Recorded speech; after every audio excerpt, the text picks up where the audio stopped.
Racial bias in policing remains one of the most divisive issues in America. Some argue the problem is rooted in a few bad apples, while others believe it reflects deeper institutional practices, historical inequities, and incentives that shape policing. Tonight's episode, we're going to talk about that, so stay tuned. Are you ready for some controversy? Yeah. Are you ready for some fun? Yeah. Are you ready for some laughs? Yeah. Let's get unfiltered with Psycho 4081. Welcome, you guys, to another episode of Unfiltered with Psycho 4081. I'm your host, and tonight's episode, we're going to talk about basically police bias and if we can ever eliminate racial bias in law enforcement. So you heard the opening statement, and it basically comes down to this. Can departments truly reform themselves?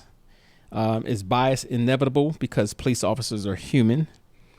Or can training, accountability, and community partnerships fundamentally change the culture of law enforcement? So this episode here is going to explore uncomfortable questions without any easy answers. So thank you guys for coming out. How you guys doing tonight? Pretty good. And yourself? Very good. Very good. This is a special episode for me. And in all actuality, this could be a very long, multi-episode conversation because there's so many things to talk about and to consider. But I'm going to kick it off with this one for you guys. Do you think racial bias ever can be completely eliminated from policing? And let me preface this by asking, do you think there's a racial bias in policing? Let me start that off.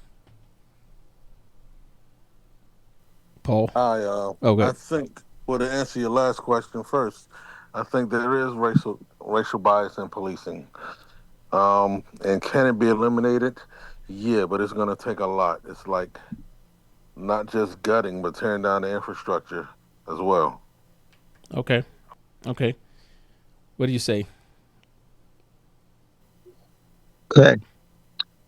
First, let me preface everything I say by saying that I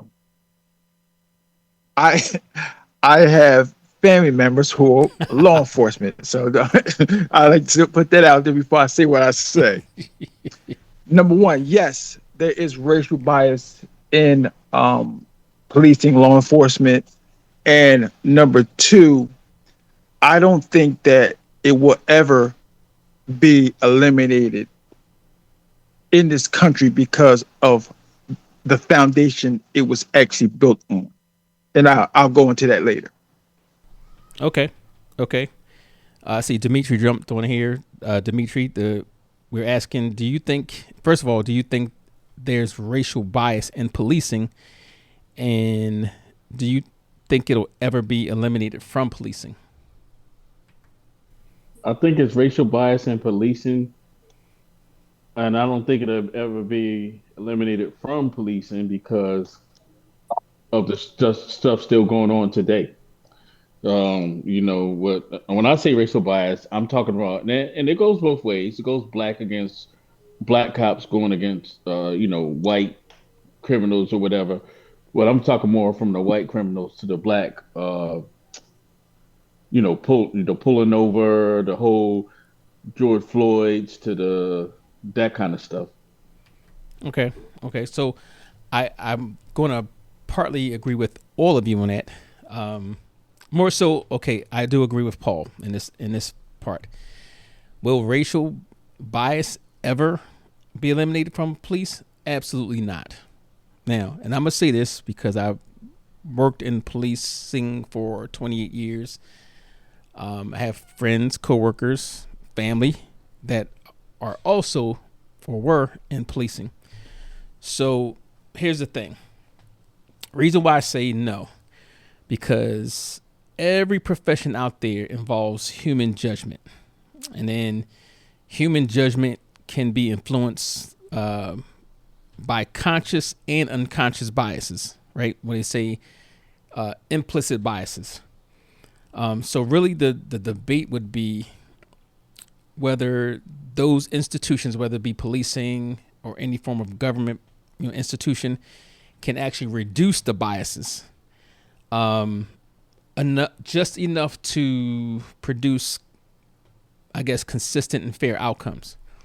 So just as society is going to have racial bias, so will the police department, because the police department is made up of elements of society. We're just a microcosm of society. So I don't think it'll ever be completely eliminated unless you replace the human element and replace, policing with robots, right? So I don't think that's possible, and it's unfortunate, but that's just how it is. Well, Brian, I was answering. I guess I was answering. Is it possible to be erased, and is there racial bias? That's what I was answering, and the reason why I said yes about gutting the system and tearing down the infrastructure, meaning if we get back to, there's always going to be bias. Because people are going to think what they want to think, no matter which department or which part of the city they're in. Now you can have an Irish section of the city with all Irish cops. In that section of the city, there's not going to be, in my opinion, there shouldn't be racial bias because you're manning your own group of people. So you don't have anybody to say, oh, there's those black guys again, or there's those white guys, that's a white crime or something like that. And which will make it a lot, in my opinion, a lot more easy to govern those areas when you have the same race governing that race and they get to know each other. You're going to have some good apples, some bad apples. And just like everybody else up here, I have family members and friends, real good friends, who are officers, firefighters, whatever, detectives. But if you have black people, I use Harlem, patrolling Harlem, walking the beat like they used to do back in the day, they know who these criminals are. They're friendly with these kids. The kids accept them. There's no snitching thing when it comes to the kids and keeping them safe. They know the guys they can go to get their information from. So that kind of eliminates the biasness right there. I see your point, and that does make sense. That basically, if you had people policing their own, it would be like that. However, I just had a conversation earlier today in regards to, and this happened to be a black guy, and I hate to say it, but this is unfiltered. We got some Sambos in policing. I'm gonna just tell you straight up, right? 100%. Right. So you're gonna have, even in that situation, you're gonna have those, let's say, black officers, even white officers, that look down on other people who we would consider to be white, that they may not consider to be equal to them based on their ethnicity.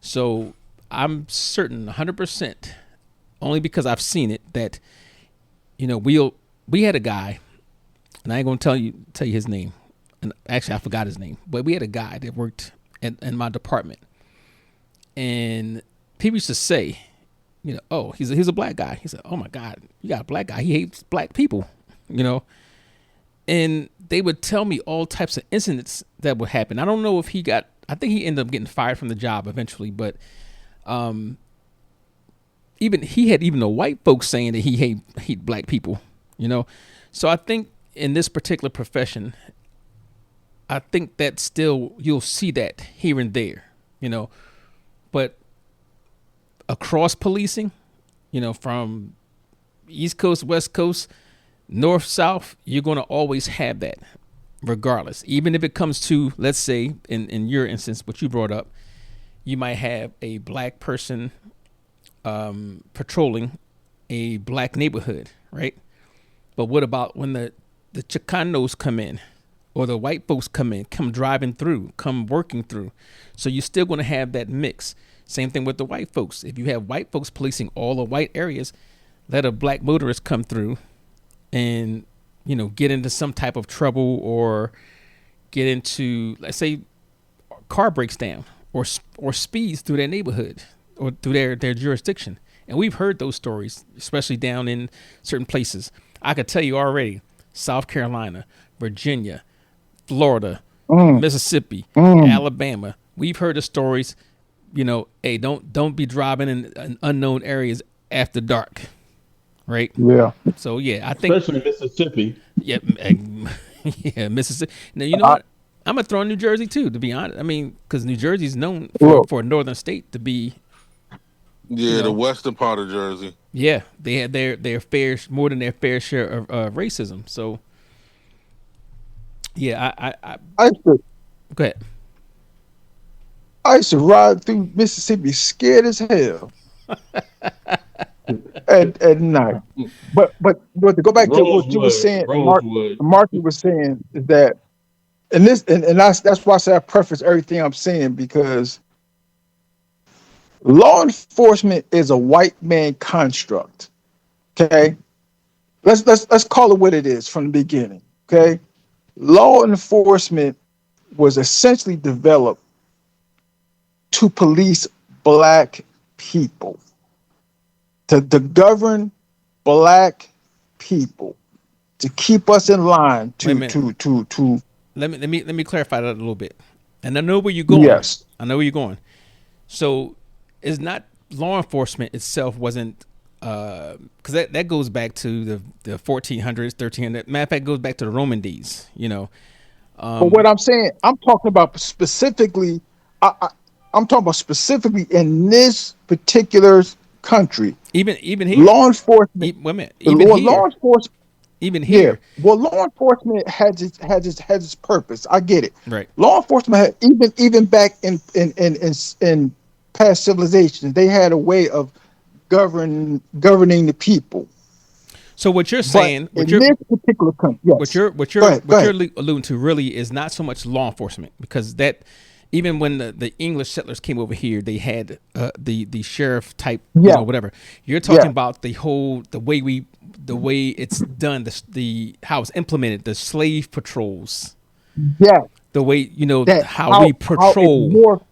Yes. Yes, how Okay. it Yeah. morphed to a centralized a way of rules and regulations, to then now it became a systematic way of policing a specific type of people. It became a way to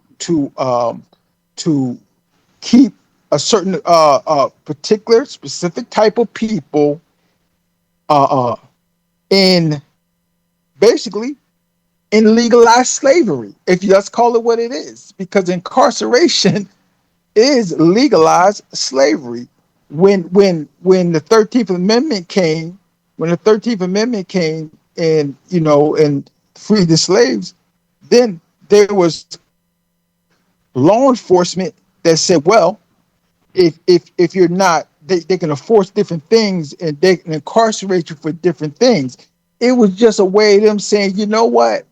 Yeah, on paper you guys are free, but you know what?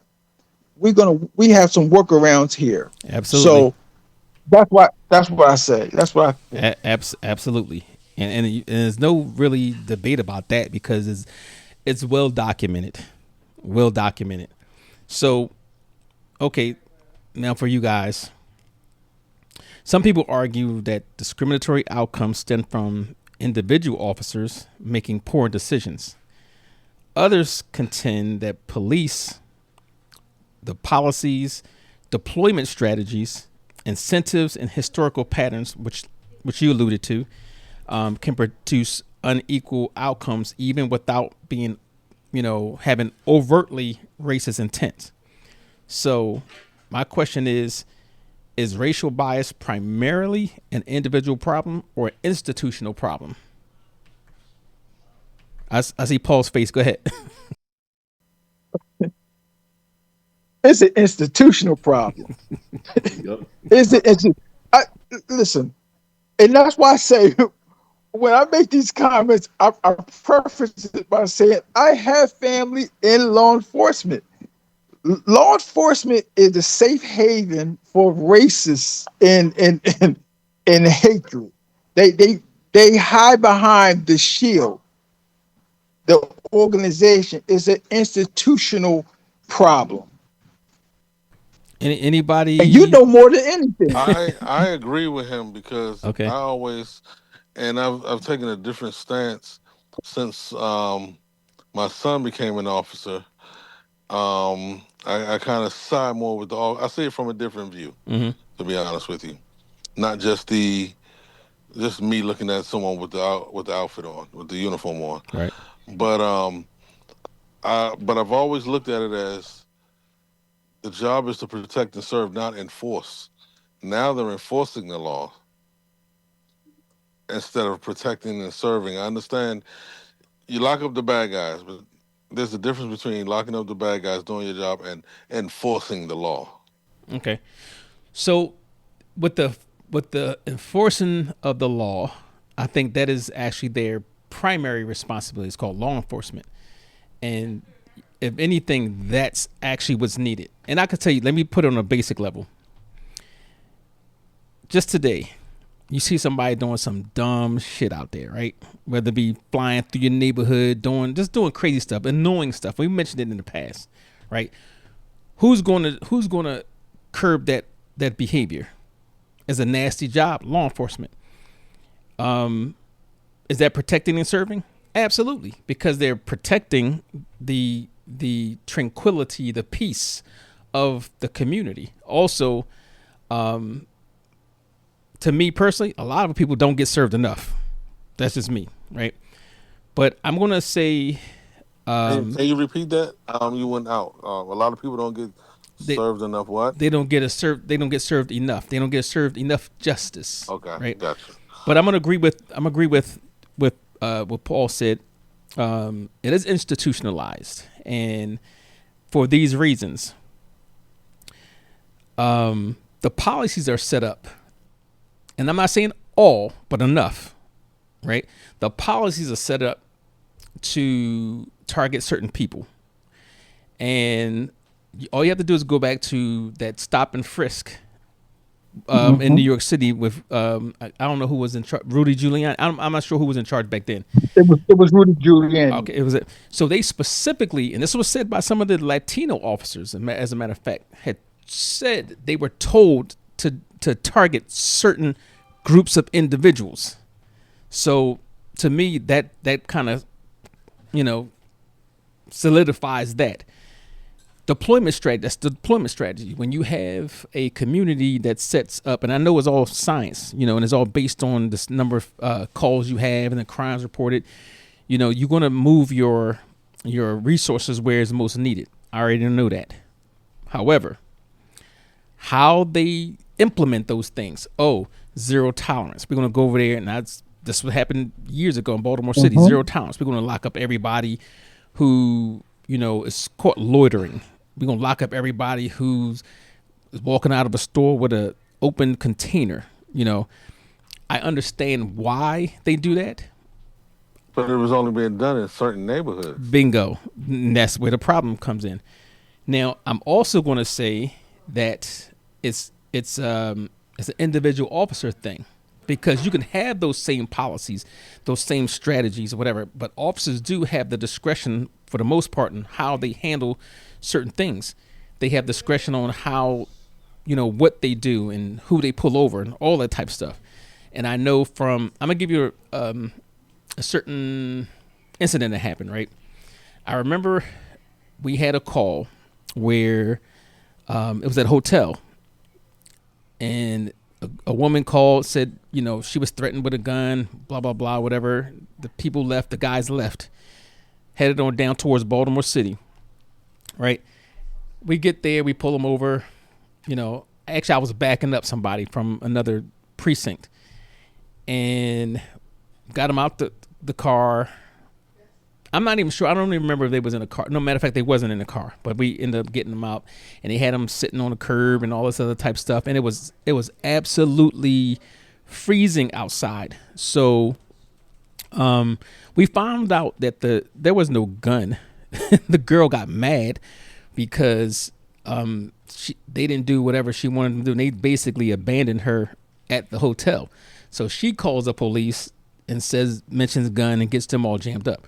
But what I'm getting at is, once you find out that they were not criminal elements, they weren't suspects of anything, automatically your behavior towards these individuals, and I can't remember how many it was, I think it might have been 4, should have automatically changed. It should have accompanied an apology, right? Sorry, sir, for your inconvenience and your, whatever, and a statement of understanding. But they didn't. Matter of fact, they asked for a ride to the city or whatever, and they said something smart to him and said, "Oh, it's right down the street, blah blah blah blah, whatever." Right? And I'm thinking to myself, I'm like, why are they treating them like that? Is uncalled for. And obviously it was all white officers, and these was all black, quote unquote, suspects. So, I know it happens. So that's not the whole department. It's not something that they planned or they strategized and says, do this, this, and that. Those are individual choices, right? And I tell people sometimes that, you can get the same officer from the same department, or 2 different officers from the same department, and going to the same type of call, same type of person, right? But already we know we have implicit biases. Already, that's just how society is. So the way they handle that particular call, or how they talk to somebody, even though they're not supposed to talk to them a certain way, makes a difference. And I think you'll always see that, And I think that speaking to them is nicely or however, all of that is out the window. Exactly. I mean, they talk to them how they want to. Yeah, exactly. For some people. Yeah, I Go ahead. I think because you said it earlier, you're dealing with the human element, right? So you're going to have an implicit bias because you have people inside law enforcement that don't believe specific group of people deserve an apology, deserve respect, and don't have value. So when you have people in this institution of protect and serve and law enforcement who think that way, of course their actions are going to come out because that's who they are. They're not. And so what happens is this. And once again, I'm going back and I separate white law enforcement from black law enforcement. I just do. And I know you said that there's some samples. There are, but from my point of view, black people who enter law enforcement do it from a different perspective. They do it to protect their communities from being damaged from just lawlessness. Okay. When I see white law enforcement, and I'm not saying all of them, I'm saying institutional wise, they do it because that's their cloak of secrecy to continue to perform the racist actions that they've always carried on, that their family has carried on, that's been taught to them. So the being under the law enforcement shield, protection and fraternity gives them greater access, resources, and they believe they believe they're above the law, and they can enforce any type of measure on a specific type of people. I agree 100%. Now I'm gonna tell you what's so funny though, that we do have like some of the white officers out there that actually go to work. They want to make a difference. They do their best. Literally they're ideal officers, right? And sometimes, depends on what's going on in society, whatever makes the news, man, they get it. Everything they do, or anything that they say, can be misinterpreted or misconstrued or whatever into a racist act, and they get called a racist for just doing their job. So those are the people that get wrapped up in that, and I feel bad for it. But we know it's always because in this particular profession, it doesn't matter if you did it or the person next to you did it. If anybody in law enforcement across the country, they never say that particular individual officer did X, Y, and Z. They say law enforcement, and they get it badly. But again, there's a lot of them out there that justify sometimes that treatment, and I don't see that stopping unless you change society, because you can fire, I don't know, let's say there's 1 million law enforcement officers across this country.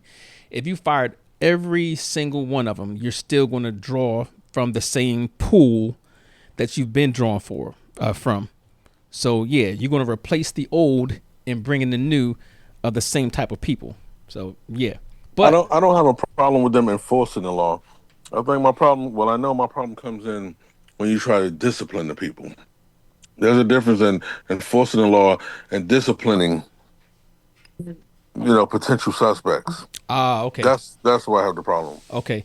So in that case, they would be going way beyond their scope of what they're supposed to do or what they're allowed to do. So yeah, that definitely makes a difference. And I've seen it in the negative aspect, and I've seen it in the positive aspect. So I've seen officers go way beyond the call of duty and way over, to help people, to do all these different things. I've seen that. But I've also seen the opposite, where, you want to say, why do you act that way? And it's not even all white people. I've seen it with some of the black officers. Remember, I told you there's those samples out there as well, right? So they do have that. But the industry or the profession knows it happens, right? They know it. They see tests, polls, whatever. They know these things happen. So a lot of them have these implicit bias trainings to say, hey, if you do this, this, and this, or you believe this, this, and this, you might have an implicit bias. Or the training that I went to, they asked us, we was in there, and I think it might have been like 4 black officers, right? And yeah, 4 black officers, probably 25, white officers. And what they asked us about if we had any bad interactions with police. And if I said maybe 20 of us raised their hand, every single white officer that was in that room, when he asked them what was it about, they had did something stupid. Everybody's done something stupid in their life, right? They did something stupid, and basically the cop gave them a pass. Said, all right, boys will be boys, or, go along, go back to your house, or whatever. I'm talking about even as far as one person said they were shooting out lights in a building, right? Nothing happens. Every single one of the black officers, myself included, when we talked about our interaction, it was way more dramatic. Something as small as, I was picking up my younger sibling at a school, and they got talked greasy to, and forced off the property and all this other type stuff, or yanked up. Every one of us had a bad interaction with police officers, but with less of a offense, put it that way, right? So we know it happens. And I remember in that training, I think they asked them what they thought about the class beforehand. And a lot of them was mentioning, it's this leftist this, and, this socialist this and that, whatever. So automatically they have that in their head. And I don't know if it works, but automatically going in there, that's what they're thinking. So my question to you, do you think implicit bias training actually works? No. Okay. No, Because I don't think so. I think it has the ability, but Okay, it's two a no's. great it's the ability, concept. but it doesn't. Right. It's a great concept, and it's good to have that. But like you said, Brian, they already have a preconceived notion based off of how they've been taught, their environmental training, their own insecurities and racial bias. Or previous encounters. Yeah, I just saw a video. I just saw a video where a white man was being apprehended by white officers. He punched one officer, he threw the other officer to the ground, and he started chasing the other officer, right? So I'm watching this, and I'm like, wow, look at this. Eventually, they detained him. Then the next day, I see I see white officers detaining a black man because he had a water bottle. They thought it was a gun. Now, once again, they shot and killed him. The point being is that was implied bias, because when you think about, you see a black man, however they brought up or trained, they believe a black man is automatically has a gun, is trying to do something wrong, is a menace to society, is a stain on the neighborhood. So they come in with these preconceived notions, whereas the white man, he was basically smacking the cops around, chasing them, chasing the law enforcement. I think I saw that. Wasn't it even like around the car? Yeah, it was like remember the old Benny Hill movie, the Yes. Benny Hill show. That's how it seemed like. You could have played the music. He was running. He was chasing law enforcement. Now we all know. Let's keep this a buck. This is unfiltered.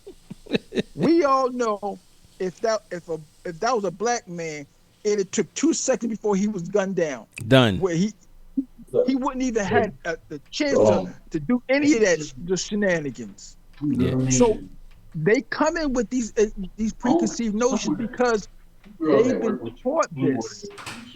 Tokyo told him that you hate him, you don't like him. Go ahead. Sorry. What? That was I had me. done. I just. Oh, okay. So I just saw that and I thought it was. I just. So, Brian, I do have a question. Okay. About that. When the situation, it's a little off topic, but when that situation happens with law enforcement, say it happened in your department, and you see it, and you guys come to your meeting or whatever happens on the end, what is anything explained, or are they told to keep their mouth closed while internal affairs deals with it? How does that go? As far as what, like, as if a person gets shot or something? Paul just explained, the contrast of how you handle black and handle white. The black guy, we're gonna beat him up, halfway kill him, or kill him.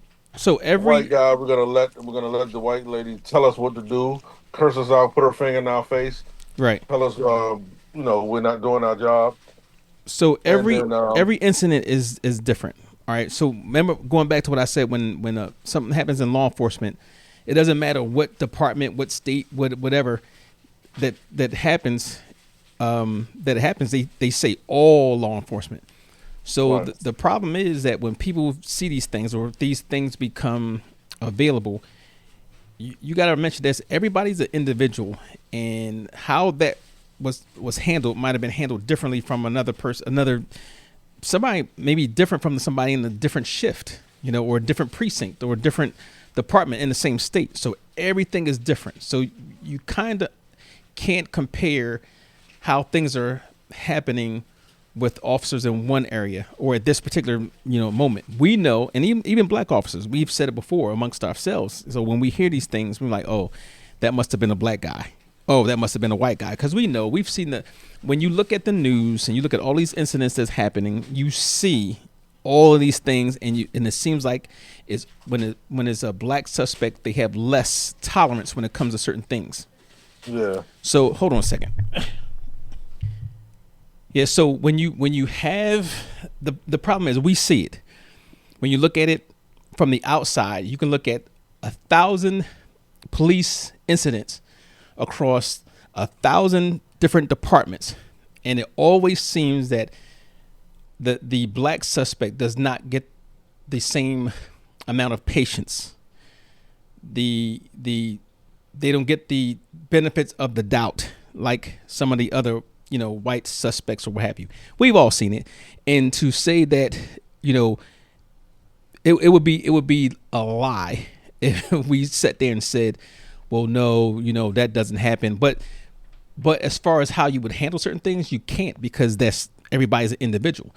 I can only go by if I had 1,000 incidents that I handled and 1,000 incidents that the next person handled, we could do it perfectly every single time. But somebody down in Texas, somebody in North Dakota, somebody in Alabama, once they do it, it looks like everybody's doing the same way. But yeah, it's. I do think implicit bias works. The training works. Not enough.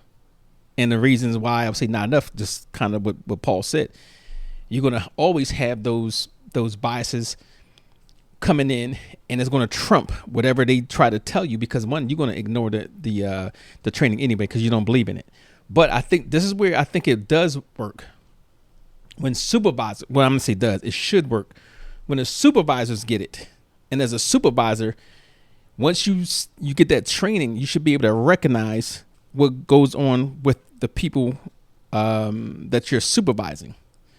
Now, the problem with that is, if you're the same as them, it ain't gonna matter. They're gonna defend you and back you up and all other type stuff too. So,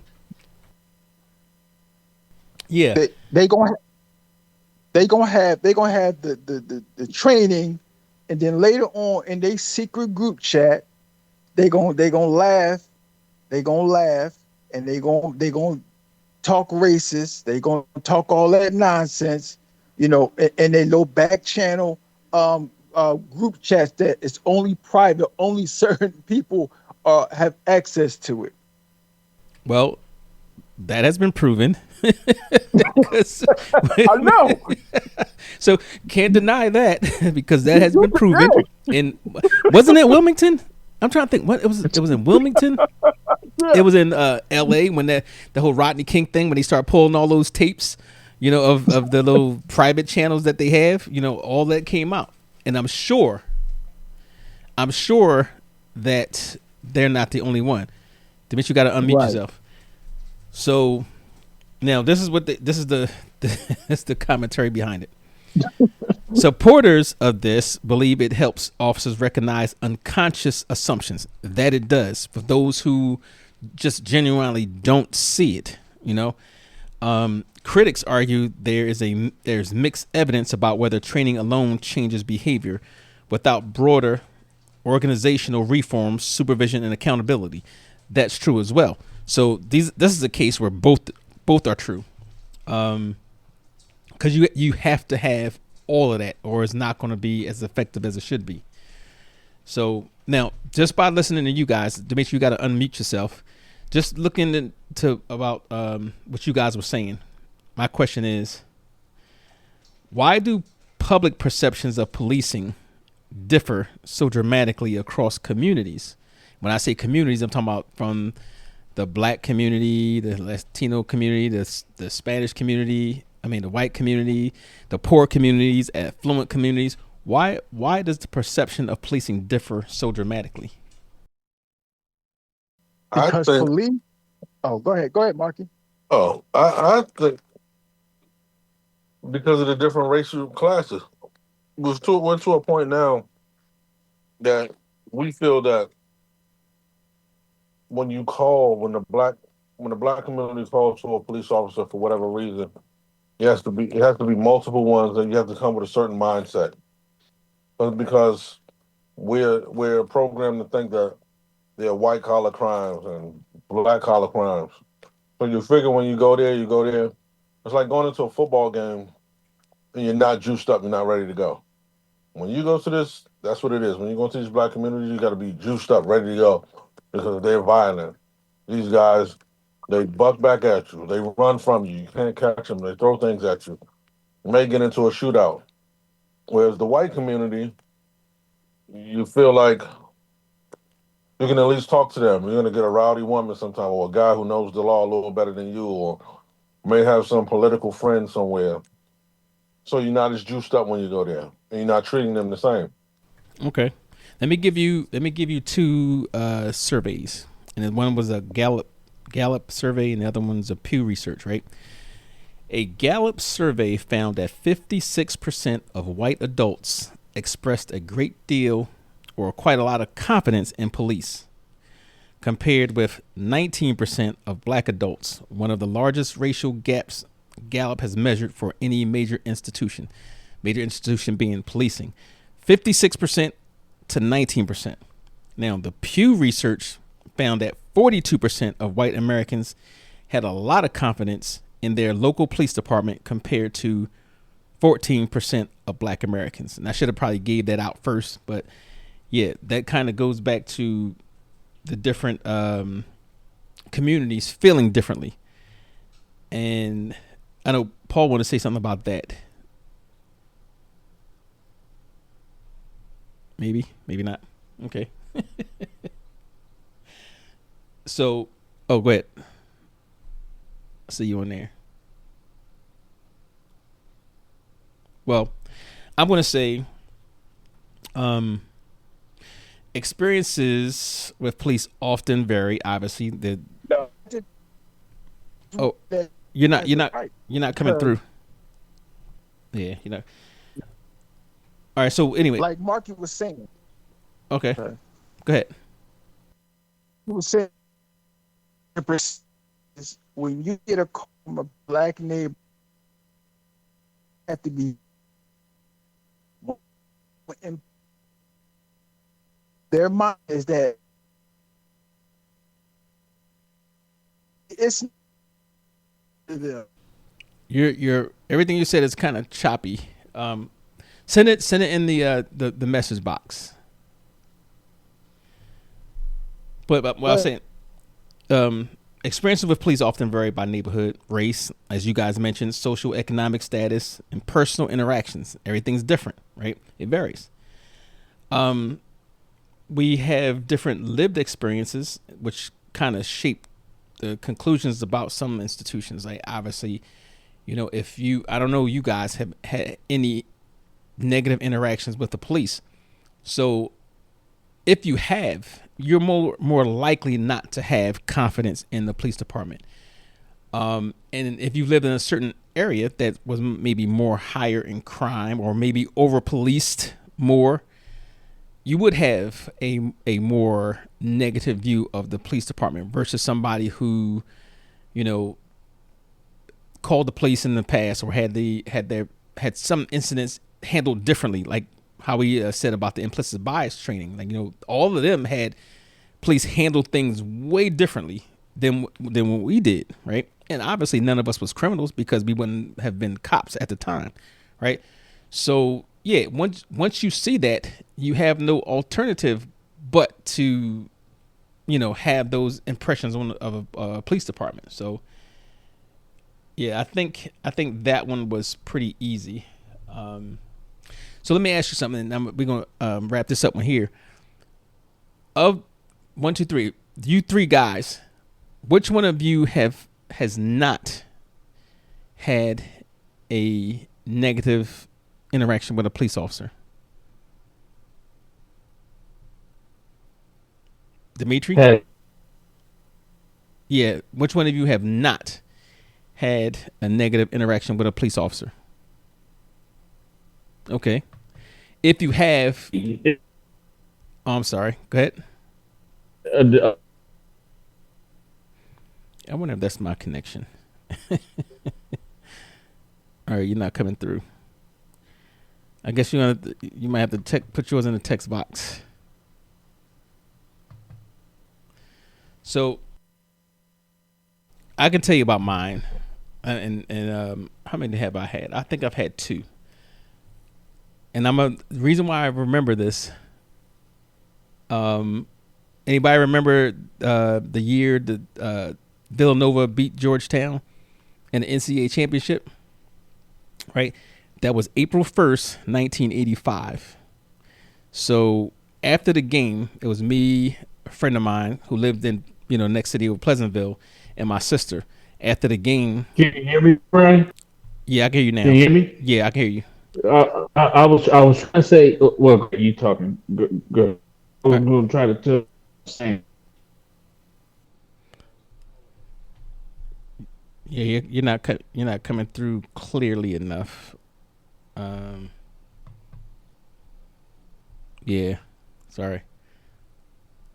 But yeah, type it in the chat box, and I'll just relay it to everybody, whoever's listening. But yeah, so the two incidents, one I was talking about was 1985 when Villanova 1 just took down Georgetown, which was a huge upset. We was walking my friend to the bus stop, and it was after, I think it might have been after 11, 12. I don't know. I don't remember. But it was after we had a curfew in Atlantic City back then. And we was standing at the bus stop. I picked up a stick that was I think it was my mom's mop stick that she might have had outside. And I picked it up just as something to put in my hand, not for protection or anything like that. And we're standing at the bus stop. Like literally, we just standing at the bus stop waiting for his bus to pick up and go down to Pleasantville. And the police came up there, and we didn't think nothing of it because we weren't doing anything. Next thing you know, we're up against a fence, and I remember I'm looking at the I'm looking at the officers on my side, on my right side, but as I'm up against the fence, a wire fence, and my friend David was to the left and my sister was to the left. So all I remember him saying, he was like, "Yo, that's a girl," because obviously they must have, been a bit rough with her. I didn't see it because I was facing the right and they were to my left. And the guys that, of course, my cousin was playing in the Final Four that year. He played for St. John's, and obviously that name was famous when they ran our names and he heard the Glass last name. Was like, "Oh, you guys are related to Willie Glass?" I said, "Yes, my cousin, blah, blah, blah." So we got let off only because of that. But does a curfew violation warrant being, pushed up against a fence or being roughhoused up against a fence? Knowing you're at a bus stop leaving, because of where the bus was, is actually leaving the city. So, which makes even less sense to even bother somebody once you know they're leaving your jurisdiction, right? So we had that, but that didn't give me a negative perspective of the police. I can see why they would, like anybody else would, but it was one perspective I got where a police officer handled something really, really nice. And I said, you know what? I've become a police officer. That's going to be me, right? It was a white officer. So I do understand why people would have a different perspective, obviously, because that little implicit bias training we had clearly showed that they had a total different, interaction, even though what they were doing was way worse than the black officers in that thing. So Paul said he said he damn sure had some bad interactions. Anybody have any good interactions that maybe that would have said to give them a favorable view of the police? Not. I'm assuming that you have a favorable view of the police now. That's a big assumption, but hold that thought. Remember that, because we're gonna go into when we talk about part 2 of this particular episode. I'll revisit that question, and I want you guys, because I'm gonna specifically ask you about that. But for those listeners, stay tuned for part 2 of this particular episode. And this episode is, if you're coming in late, is can we ever eliminate racial bias in law enforcement? So I want to thank you guys for actually tuning in, and I'm going to give a word of the day. The word of the day is bias.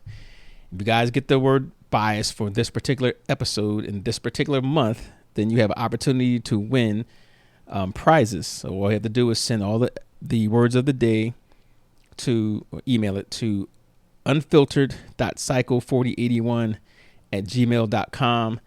And first come, first serve. You have the opportunity to win a prize or cash, depending on where you are. So don't expect real big cash. So, but thank you guys for tuning in. Thank y'all for tuning in to another episode of Unfiltered with Psycho 4081. Big respect to our guests for keeping it real, and love to every listener rocking with us week after week. This conversation ain't over yet. Stay locked in for the next episode coming soon. Until next time, keep it unfiltered with Psycho 4081.